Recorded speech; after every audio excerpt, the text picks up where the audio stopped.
Hello, my name is Jason Abdian, MD, and the topic I'm presenting today is on COVID-19, the current pandemic plaguing the world. And the title is kind of a play on words to remind us of a previous pandemic centuries ago in Europe, which was the bubonic plague. And it led to the death of millions of Europeans. And this is just a reminder that I guess pandemics are, while we haven't experienced them really in our generation, they've been happening since recorded history. And so COVID-19 has been the most lethal pandemic of the 21st century. The other recorded pandemic of this century was the H1N1 swine flu pandemic. And several other epidemics were the West African Ebola epidemic, as well as the Zika virus epidemic. And a kind of pattern that we're seeing here is something called zoonoses, which basically means that there are diseases spreading from animals to humans, and COVID-19 is not an exception to that. It's believed, or the current theory is that it's possibly spread from bats to humans, maybe through consumption of some kind of infected meat in a wet market in China. At least that's the current theory. There's other conspiracy theories going on, and maybe it will become more clear as time goes on. And as mentioned, pandemics have been recorded as far back as 3000 BC, in the prehistoric era. Well, what really is a pandemic? Well, there's, I guess, three levels to this. There's an endemic, an epidemic, and a pandemic. An endemic would be something like Lyme disease in the northeast of the United States, where there's just a constant level, but higher than other areas, a constant level of a certain disease there that I guess isn't present somewhere else.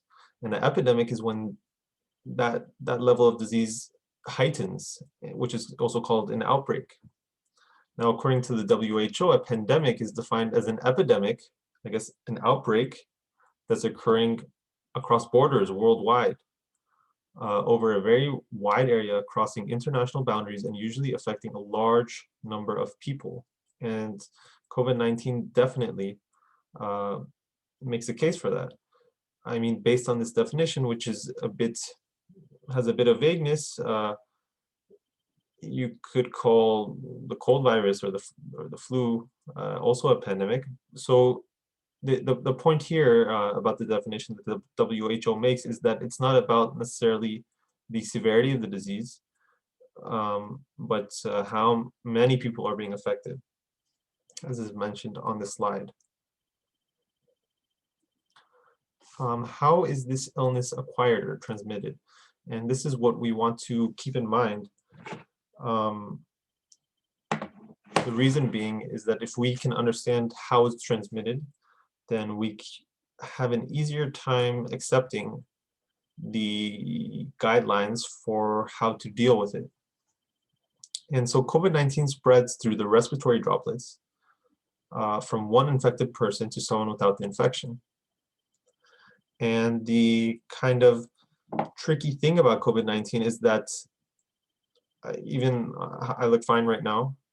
I could have it because in many cases, the last I read was about 45% of cases, I believe, can present with no symptoms at all. And I would still be able to spread it, even though I am not showing any symptoms. And how would I spread it? Through the respiratory droplets, through either sneezing, coughing, or speech, the way I'm speaking right now. And if someone is next to me in the vicinity, they breathe in these droplets, they can become infected.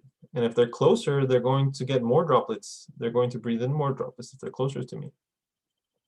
And these droplets can go on my hands, they can go on objects around me, and physical surfaces. And if other people touch these droplets, whether they touch my hand or the objects or these physical surfaces, they can become infected if they go and touch their face, their eyes, their nose, their ears, um, not ears, but their mouth, just anywhere the virus can kind of enter. And as mentioned, it can present with no symptoms. The main symptoms are fever, sore throat, shortness of breath, fatigue, runny nose, and difficulty breathing. I had a close friend, he's a bit older, who got it, and he basically said that it was hard for him to breathe deep. He felt as if it would stop when he was breathing, just like, and then he just wouldn't be able to breathe any deeper than that. You can have what they call myalgias, which is muscle pains, dizziness, an inability to smell, and an inability to taste. Another friend of mine who contracted the virus said that he had this interesting phenomena called phantosmia, which means that he would smell odors that weren't actually present there. And he would smell smoke when there was no smoke around, and he would just go from different environment to different environment and ask people around if they were smelling smoke, and he would be the only one who was smelling it. And that's something that can happen after infection. COVID-19 on the population, as of March 3rd, there has been a recorded 115,302,000 cases and 2,560,638 unfortunate deaths. And the other thing to note at the population level is that there's different variants of this disease throughout the world, and that's why it can be a little difficult to get a fully efficient vaccine, because a different variant means almost a virus that's a little different, and it's hard to account for that when it comes to the vaccines, because they have only a limited amount of viruses that they offer protection against.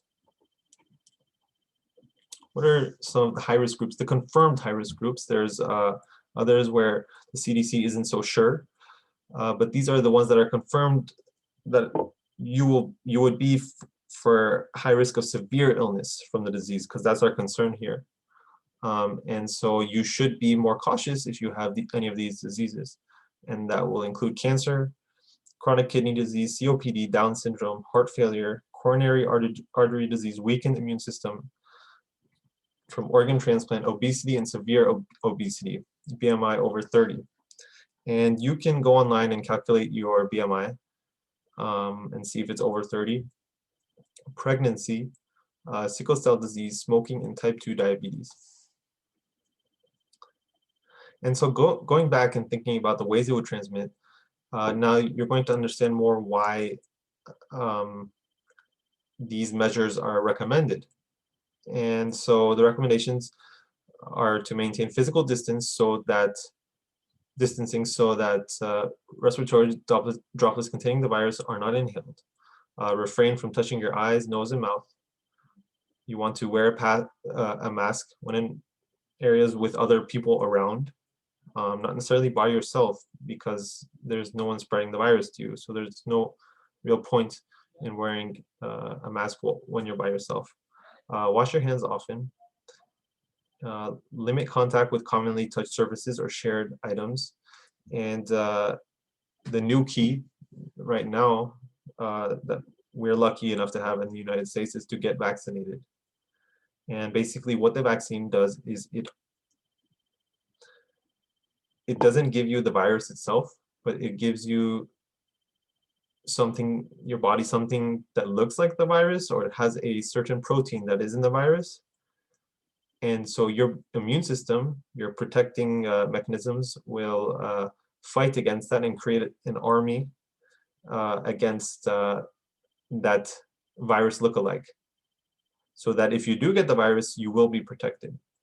And the new data is showing that you will also be protected yourself, but also protect others, as in you will not spread the disease to others. About 70 to 90% decrease risk of you giving it to someone else if you do get the vaccine.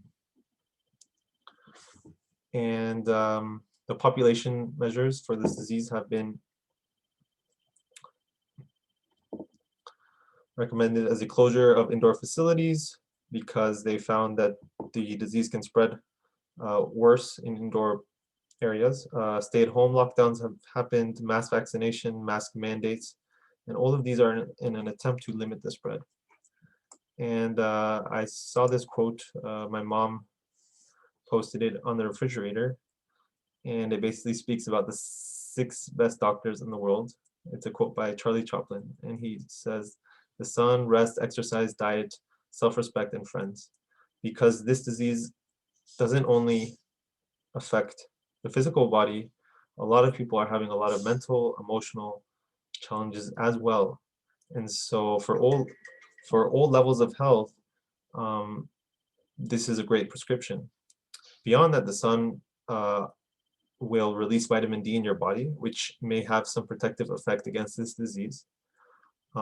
Rest, having a proper amount of sleep, 8 hours of sleep, can increase your immune system. Exercise will increase your physical health, and diet, we remember that weight was a risk factor for severe disease. Having a good diet and keeping a healthy weight will offer self-protection, and friends will boost your mood. As stress can also weaken your immune system, so friends can help in that regard. Thank you for listening.